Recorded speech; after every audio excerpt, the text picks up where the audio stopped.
Hi all. I thought we would cover room arrangement today. I'm going to start with ITERS, and I pulled up. It's on page 15 in the Environment Rating Scale book for ITERS, and it's number 4 for room arrangement. So some of the things to pay attention to with room arrangement.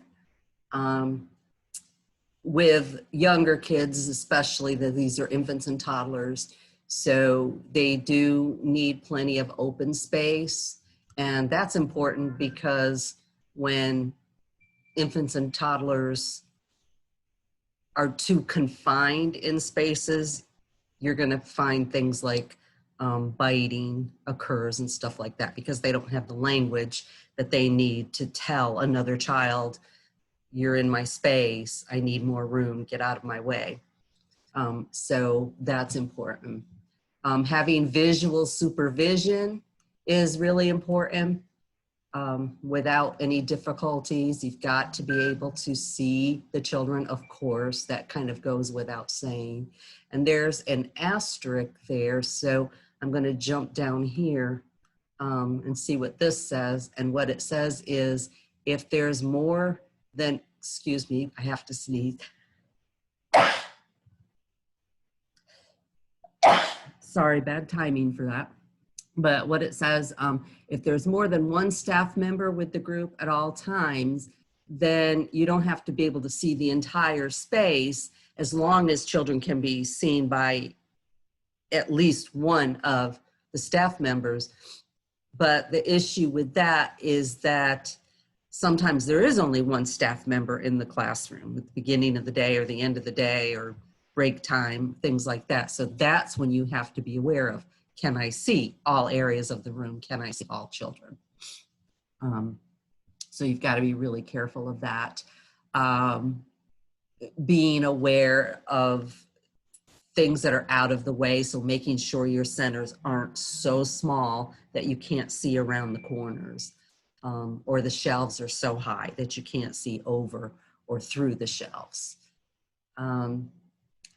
Most spaces for play are accessible to children with disabilities enrolled in the group. So this is just one that you really just have to worry about if you have children with disabilities. Can those children have accessibility to the spaces?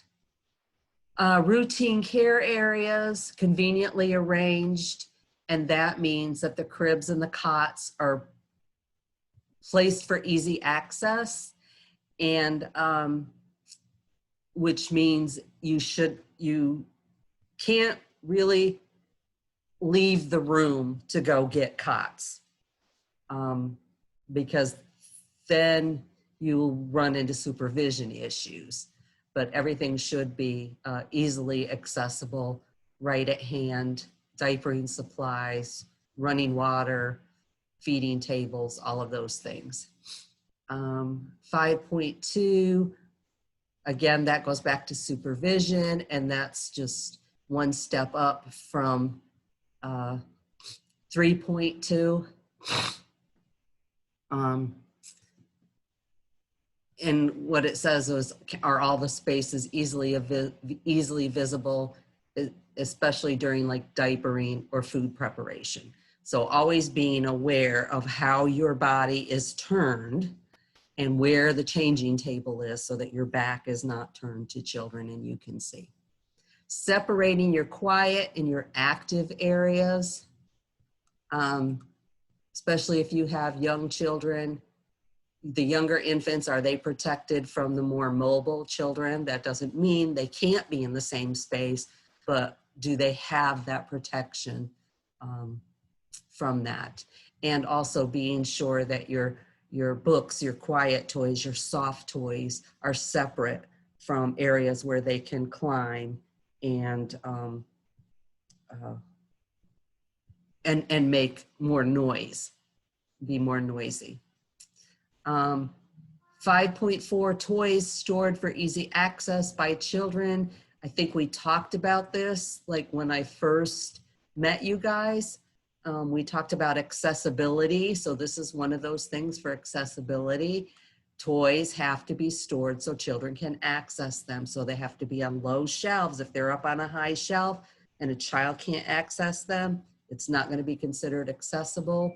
If they're in a container that they can't open, it's not going to be considered accessible. And if you've got non-mobile children that can't get around the room and access the materials, it's not going to be counted for accessibility. So in a case like that, I think we mentioned this before, and most of you got that because you responded to some of my questions, the fact that if you have a non-mobile child, you either have to take that child and move that child around the room so they can access materials or bring materials to that child. If you want to score higher into the 7 column, space is provided for different kinds of experiences.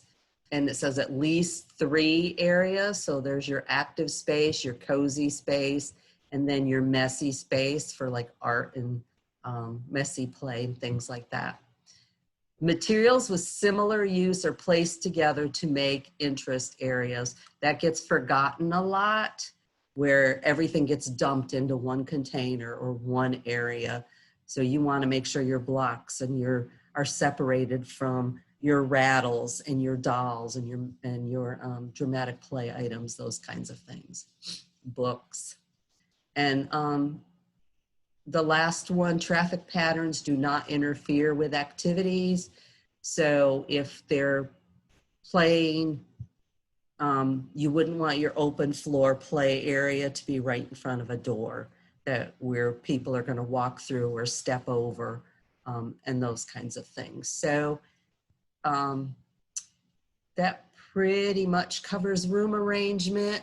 Let's go down here and check some of these other, let's see, they're pretty self-explanatory. 5.1, that's the routine areas being conveniently arranged.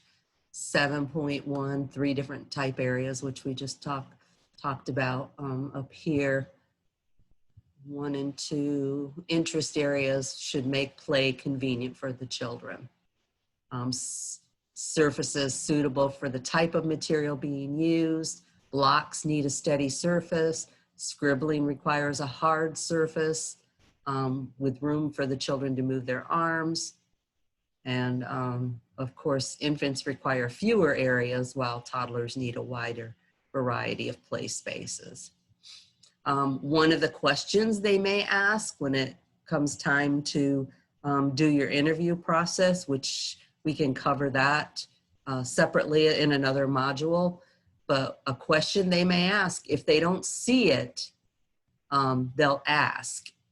Like if they can't see the cots or the mats, they're not visible during the observation, then they'll ask, where are the cots or the mats?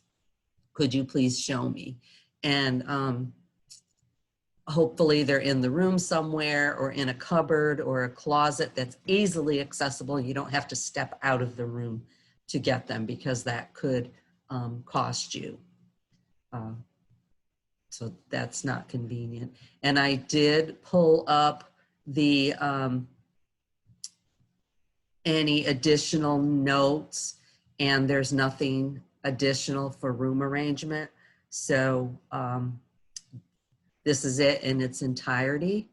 And let me know if you have any questions.